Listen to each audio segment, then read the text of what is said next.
Simi and Josh. We put together a quick video of the first time we raised pastured poultry using some Joel Salatin and Justin Rhodes methods. And I hope it's informative and I hope you guys like it. Thanks. So this was the day we ordered our 50 Cornish Cross chicks from Hoover's Hatchery. We rounded up some old cardboard boxes and some duct tape and put together a temporary brooder in our garage. We tried blue painter's tape at first, but that didn't stick very well. We then bought some pine shavings from Tractor Supply and laid out a couple inches of bedding in the bottom of it for them. We also wired up some red light heat lamps just to keep it warm in there for them, as it was still pretty cold when we were putting this together.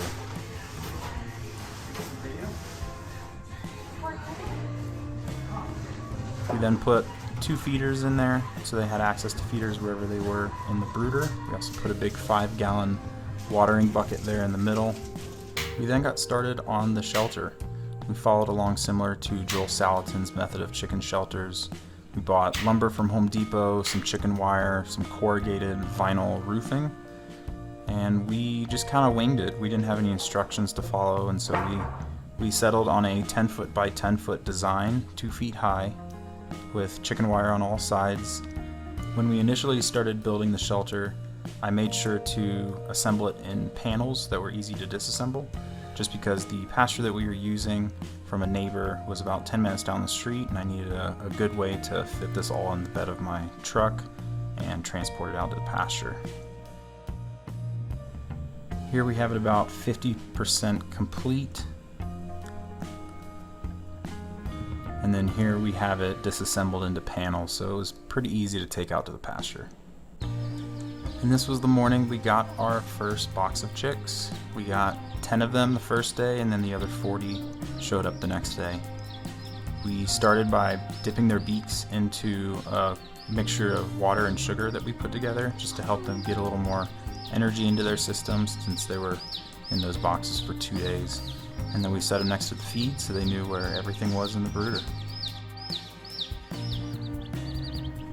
That clump of dirt you see there is a big handful of clover that we pulled out of our yard, just so they could have something to scratch through and find some grit for their digestive system naturally.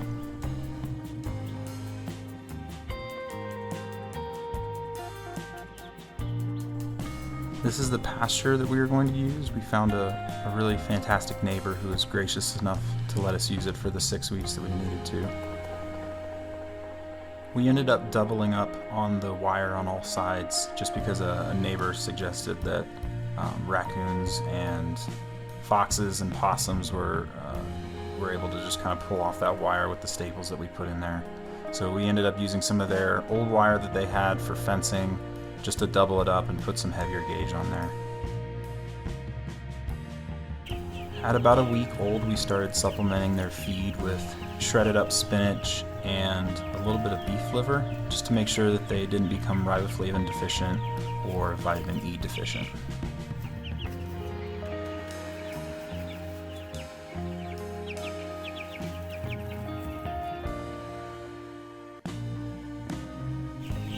At about 2.5 weeks old, we gathered them all up and moved them outside to the shelter we built on Pasture. We didn't have any fancy chicken transporting crates, so we ended up using an old dog crate, and it worked perfectly fine.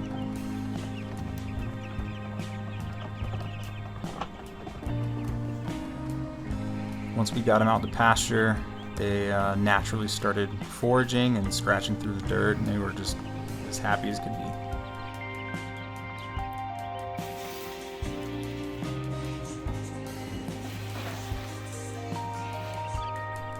They were doing great out there for the first couple days out on pasture, but then spontaneous Colorado weather started catching up to us, and then came the storms.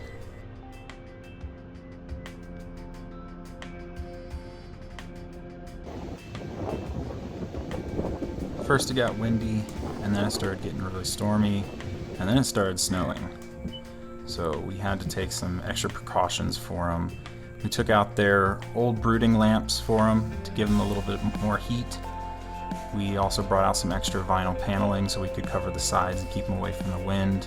And then we took some extra pine shavings and spread out a layer so they had something to bed on. About 2 days later, the storms cleared up and the sun came back out, and we were back to moving their pen every day. And then every day after that for the next 6 weeks. Hi chickens! Hi chickens! Sup ladies? Hi chickens! Hi chicken! Hi chickens! Sup chicken nuggets?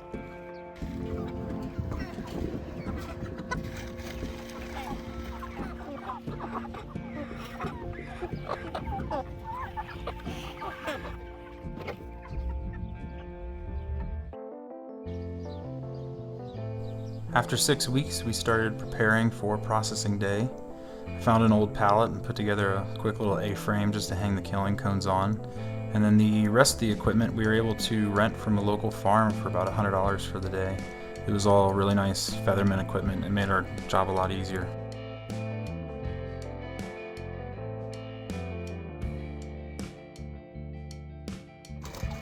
As this was our first time doing this, I won't lie and say that processing day was easy, especially after raising them for 8 weeks.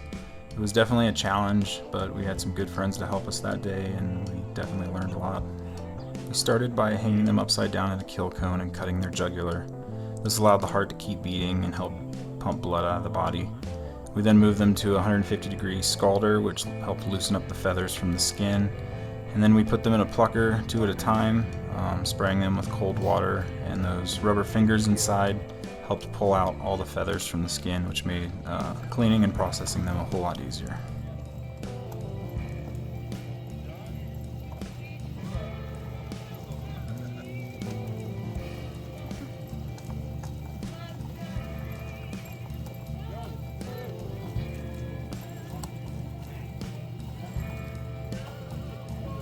Including setup and teardown time, we processed all 42 chickens in about 6 hours.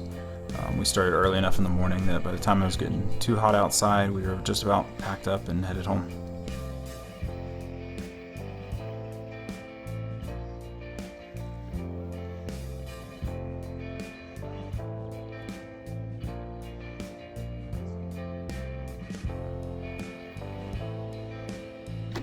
Overall, we're very happy we did this, and it was a great learning experience.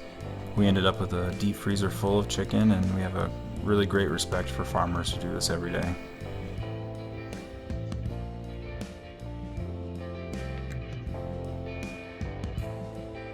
Thank you guys for watching and supporting us, and we look forward to doing this again in the future.